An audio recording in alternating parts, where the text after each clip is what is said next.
is Emily from Rocktagon Worldwide Music, and I'm here with Norman from Murder FM. And I'm already trying to mess up the interview. He's doing a really good job. Make you nervous. Anything in my teeth? Yeah. Do I really? Do you want me to get it out for Yeah, you? go ahead and I get don't that have out floss here. I can get some. So you guys have all been playing music for the majority of your lives. What brought you guys together, and when did you know that this isn't just your ordinary run-of-the-mill band, that it's the real deal? Let's see. When we realized every other band on the planet sucked, so we wanted to be that band that sucked just as bad. I was about to say, it's pretty ballsy That I was there. going to go the other way with it. No, I was in another band with the guys from 18 Visions called Never Enough. Jay was in another band at the time, and we had gotten together to do like a reunion show to help this particular band out, and we filled out the band, and we had a little love connection, and decided It's hard to find nowadays. It is, and we decided that we wanted to start something different, start something. It's hard to say different, but we were missing big hooks, big drums, simple guitars, arena rock stuff, like things we grew up on, Motley Crue, Guns N' Roses, and it was like, I felt at least, so I'll hang myself up to get beat up. Everyone started getting a little too pretentious in the scene.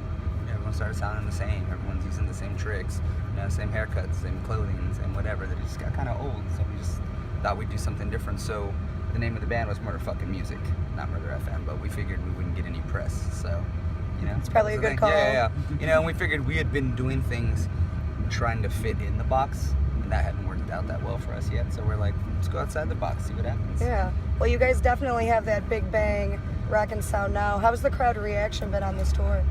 Good, surprisingly good, because we've been playing all these markets that we have not been in. We've played like everywhere across the U.S. since we released the record Happily Never After. But it's just like we're still getting every little nook and cranny that we can, and it's amazing to see that people come out to the shows. I mean, not necessarily in droves, because again, we're building these markets. But the ones that come, I mean, we've had people drive hours to come and see us already, which is crazy. We've got some fans that came tonight, fans that came last night. It's been awesome. Yeah, how important is the connection to your fans? How do you like to work that now with the social media age? I mean, it's pretty easy. Yeah. Like, I met you on Twitter. Right? Yeah, we did. Yeah. We're Twitter friends. We're Twitter friends. Oh my God, it's Twitter, man. Totally. It's super important, and I think something about our band that really connects live with people is that we really enjoy what we do. We like each other as friends. Knock on wood, at least for the most part. I mean, you're in a really small area. I don't know how it's going to work after this At least they like them. I don't know that they like me, but they kind of have to deal with me. But we really enjoy playing, so we keep it real. So there's that connection of when we come out, it feels like the band really wants to be there. I don't know, I can't Have you ever explain it. seen anyone cry in the audience when you come out yet? Funny you say that. We actually have. Not even kidding. And we were in, where were we? Just a couple days ago? Pekin, Illinois. And some lady had came up and said that our song Rainy Day Parade had like made her cry because it reminded her of her husband, who she had just lost from like liver cancer or something. Yeah. And just brought back everything and touched her, and she had never had closure until she heard that song. Which was crazy because she had never heard us. She heard it live, so to be able for the live performance to make that connection when you can't even hear what's going on, you know what I mean? Like that was huge, so that was really cool. So I think we do really connect to people a lot. Absolutely. And we use social media like crazy. We're going to be a part of this thing called Talk to Legends, which I'm excited about. Hurry up. Me too. Go download it. Yeah, now. Because they like to talk. I won't do it, but they will. This guy doesn't like to talk, really? Okay. Yeah, I try to keep it minimal. So how did you get involved with Rocktagon Worldwide Music and their network? Through James Jetta and Joe, two of the most pimp, badass dudes in that area. I'd known James since I was a kid, and I've never really, I think, hit him up for anything, which was the thing. Jay and Shakes and I, we've all known him from the San Antonio scene, but I think we've been the group of dudes that had never really asked him for anything. And I talked to him from Seattle on this most recent tour with Head PE, because we missed that show. Our guitar player got arrested and went to jail, but I had flown in, so I was in Seattle with like nothing to do after I went to the club and was like, sorry, we're rock and roll, our guitarist is in jail, let's party, we're still here, And James had called me, and we were just on the phone, and one thing led to another. He's like, I like this track, dude, send this stuff to this dude Joe, and boom, it just kind of escalated. snowballed really quick, and it was awesome because I remember sitting back and like watching it and waiting like a nerd for it to come on TV, you know, and I was like, there it that's is. my rap, you know. It was really, really cool. So super thankful for it. Speaking of legends, how was it working with Tommy Lee? Awesome. Yeah. Were you starstruck? Absolutely. Oh yeah. It's some of that Motley Crue. Yeah, it was really weird. The A&R guy at our label had said, "Hey man, you know these songs that you got going on. I think my boy Tommy, you know, could do something with them." And I'm like, "Yeah, who's your boy Tommy? Like, whatever, I don't care." And he's like, "Yeah, Tommy Lee, dude. Maybe do like a remix or something." And I'm like, "Yeah, sure, send it to him. Tommy Lee will hook that up. Like, whatever." And it was like hours later, my email inbox, you know, like Tommy Lee is like in the name, and I'm like, no way. Yeah. So open it up and I respond back to him. He's like, "Dude, the song's a banger. Let's do this, man." And he starts sending me like little animated gifs of like a dude like headbanging and like emojis and like, "Are you on Voxer? Let's talk on Voxer." And just like, who uses Voxer? Yeah, Do you have to download it to get it? Yeah, yeah. I was like, we use it now. So and it was really cool, man. I mean, the exchange of stuff was really cool. He's a fan of the band, which I think really, really helped the connection, you know, because it was like I'm geeking out that he's Tommy Lee. Oh yeah. And he's like, "Dude, I love your band." So it was really easy, and the coolest part It made is, him human again. yeah, you know, and we've become friends since. I mean, we were in LA, and he's like, "Dude, I'm gonna be out of town, but come stay at my house. I'll have like, you know, my people open it up for you." And I'm like, "Oh, that's cool. Like maybe next time." But it's just cool, you know. He checks on us. He works. Yeah, he's really trying to pull some strings for us. So thank you, Tommy, very much. I love you. I'll box with you later. So you just made your professional wrestling debut. I did, and it was awesome. Did you watch wrestling as a kid growing up? I was a wrestling nerd. Me too. I think I bleached my hair when I was like 8, like because it was spiked, so I was a combination. Scotty Too Hottie? No, Sting and Hulk Hogan. Okay, and that's who I think. Yeah, of. right. And I got like the Hulk Hogan like tank top with like the tearaway Velcro. I used to like put my 4 dining room chairs with my parents, and they would always make them mad. I would wrestle like my teddy bears and stuff, and I'd walk through the hallway and like rip my shirt off, you know, like I was all badass. Yeah, I was crazy. Yeah, Ric Flair. Woo! I used to sweet chin music, my brother. Yeah. Wrestling nerd. Yeah, and how that came about was I wrote this song for this dude TMD, who's gonna be moving up in the ranks here shortly, and he was trained by Rikishi, and he's like, "Hey, WrestleMania's in Dallas. We're doing this thing in Dallas. Why don't you come out and escort him to the ring?" And I'm like, "Yeah, absolutely."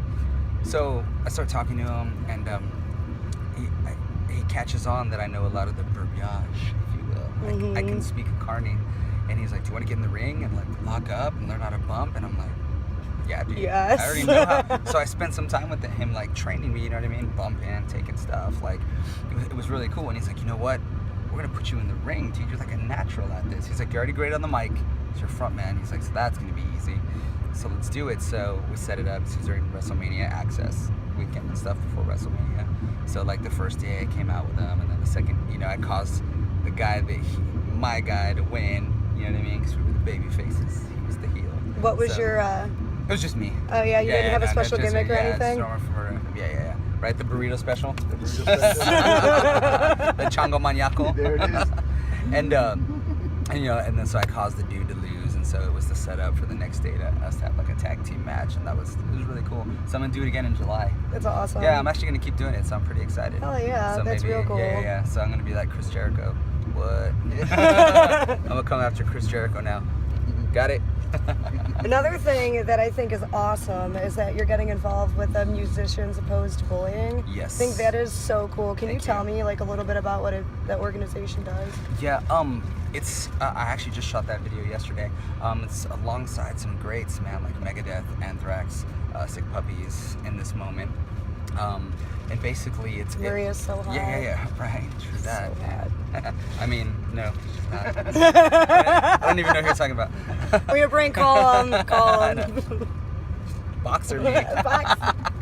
No, they'd asked me if I would be interested in doing it because I have a music school for kids called the Sound Foundation in Dallas, and they kind of caught on to the empowerment thing of like Murder FM. You know, like there's a lot of more positive in the lyrics than visually will make you think that, and that was kind of what I wanted to do. So musicians opposed to bullying, it's, you know, messages from other musicians kind of sharing their stories and things that they've gone through, and, you know, and I've gone through it at a young age, I've gone through it as a grown man, you know, and just people can be ugly, people can be mean, and I wanted to let them know, you know, that you're always going to be better. Stay strong. It's going to get good, you know? That's the advice that you would give to kids coming up? Always, like, yeah. High school doesn't last forever. It doesn't last. Well, you know what? The sad part is that high school does actually last forever, in a way, in the grown-up world. Yeah, but now we're the cool kids. Right, exactly. So, you know, it eventually changes, and you will be somebody. So I'm very excited to be a part of that as well. What can we expect from you guys in the future? Be the biggest band on earth, or die trying. There you go. I'm not cool with just. I just want to enjoy music and play. And no offense to anybody that does. Like, we want to do something special. You know, I know I do.